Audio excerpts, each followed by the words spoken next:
Hi friends, welcome to Sabina சமையல். இன்றைக்கி summer ஸ்பெஷலாக 3 விதமான ட்ரிங்க்கு தாங்க செய்ய போகிறோம். அதில் ஃபஸ்ட்டு மசாலா மோர் செய்ய போகிறோம். அதுக்கு 1 கப்பு நான் கெட்டி தயிர் எடுத்து வச்சுருக்கேங்க. கொஞ்சமாக கருவேப்பிலை, கொஞ்சமாக மல்லித்தழை, ஒரு துண்டு இஞ்சி, பெருங்காயத்தூள் ஒரு 1/4 டீஸ்பூன். இப்போது ஃபஸ்ட்டு இப்போ இதையெல்லாம் ஒரு மிக்ஸி ஜாருக்கு போட்டுக்கலாங்க. இப்போ கெட்டி தயிரை நான் ஊற்றிட்டு இதில் கொஞ்சமாக மல்லி கருவேப்பிலையும் போட்டாச்சு, ஒரு மிளகாவும் போட்டுட்டு இஞ்சி துண்டையும் போட்டாச்சுங்க. போட்டு கருவேப்பிலையும் போட்டாச்சு. இப்போ இதை நல்லா நெய்ஸாக அரைச்சி எடுத்துக்கலாம். இப்போ நல்லா நெய்ஸாக அரைச்சி எடுத்தோன்னா நான் ஃப்ரீசரில் வச்சு எடுத்த ஐஸ் வாட்டரை இதில் ஊற்றிக்கிறேங்க. ஊற்றிட்டு நல்லா கலந்துட்டுக்கலாம். கொஞ்சமாக தேவையான அளவு உப்பு போட்டுட்டு இப்போ மசாலா மோரை நம்ம ரெடி ஆயிடுச்சுங்க. அவ்வளோதாங்க. அடுத்ததாக நான் பானகம் தான் செய்ய போகிறேங்க. அதுக்கு நாட்டு சர்க்கரை ஒரு 3/4 கப்பு, புதினா கொஞ்சம், அப்புறம் துளசி கொஞ்சம் எடுத்திருக்கேன், லெமன் அரை லெமன் எடுத்திருக்கேன், கொஞ்சமாக இஞ்சி துண்டு. இப்போ வாங்க இதை எப்படி செய்யலான்னு பார்க்கலாம். ஃபஸ்ட்டு ஸ்டவ் ஆன் பண்ணி ஒரு பாத்திரம் வச்சுட்டு அதில் ஒரு 4-5 கப்பு போல் தண்ணி ஊற்றிக்கிறேங்க. இது 1/2 லிட்டர் தண்ணி நான் ஊற்றிருக்கேன். 1/2 லிட்டர் தண்ணிக்கு 3/4 கப்பு நாட்டு சர்க்கரை போட்டுட்டு இதை நல்லா கரையணும். தண்ணி நல்லா கொதிச்சதும் தான் சர்க்கரையை போடணும். போட்டு இப்போ பாருங்கள், சர்க்கரை நல்லா கரைஞ்சதும் இப்போ அரைச்சி எடுத்துட்டேன்.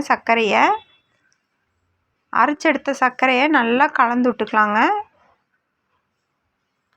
இப்போ இந்த மாதிரி கலந்து விட்டாச்சு. கலந்து விட்டுட்டு இதில் இஞ்சை நல்லா தட்டி போட்டுக்கலாம். சுக்கு இருந்தால் சுக்கு போட்டுக்கலாம். இப்போ என்கிட்ட சுக்கு இல்லை, அதனால நான் இஞ்சி துண்டை தட்டி போட்டிருக்கேன். கொஞ்சமாக புதினாவும் துளசியும் இப்போ போட்டாச்சு. துளசி இலை, அப்புறம் ஒரு அரை லெமன் புழிஞ்சு விட்டுக்கலாம். நல்லா புழிஞ்சு விட்டோன்னே இப்போ இதை நல்லா சேர்த்து நல்லா கலந்து விட்டுக்கலாங்க. ஒரு பிஞ்சு ஏலக்காய் தூள் இப்போ போட்டுட்டு இப்போ நல்லா கலந்து விட்டுக்கலாம். எல்லாம் சேர்ந்து மிக்சிங் ஆகிற மாதிரி கலந்துவிட்டு இது ஒரு அரை மணி நேரம் தனியாக வச்சுக்கலாம். ஆறட்டும். ஆறுனதும் ஒரு டம்ளருக்கு மாற்றிக்கலாம். இப்போ நல்லா ஆறிடுச்சுங்க. ஒரு டம்ளரில் நான் ஊற்றி எடுத்து வச்சிட்டேன். இப்போ அடுத்ததாக நான் ரோஸ் பால் சர்பத் தான் செய்ய போகிறேன். அதுக்கு நல்லா ஐஸான பால் எடுத்து வச்சுருக்கேங்க. நல்லா காய்ச்சி ஆற வச்ச பாலை ஃப்ரீசரில் வச்சு எடுத்திருக்கேன். சப்ஜா விதை ஒரு 2 ஸ்பூன் போல் ஊற வச்சு எடுத்திருக்கேங்க. இப்போ நான் கல்கண்டு போட்டுக்கிறேன். ஒரு 3 டீஸ்பூன் போல், நம்மளுக்கு எவ்வளோ இனிப்பு தேவையோ அதுக்கு தகுந்த மாதிரி கல்கண்டு போட்டுக்கலாம். இப்போ கல்கண்டு போட்டாச்சு. இப்போ சப்ஜா விதை நான் ஊற வச்சுருக்க விதையை அப்படியே போட்டுக்கிறேன்.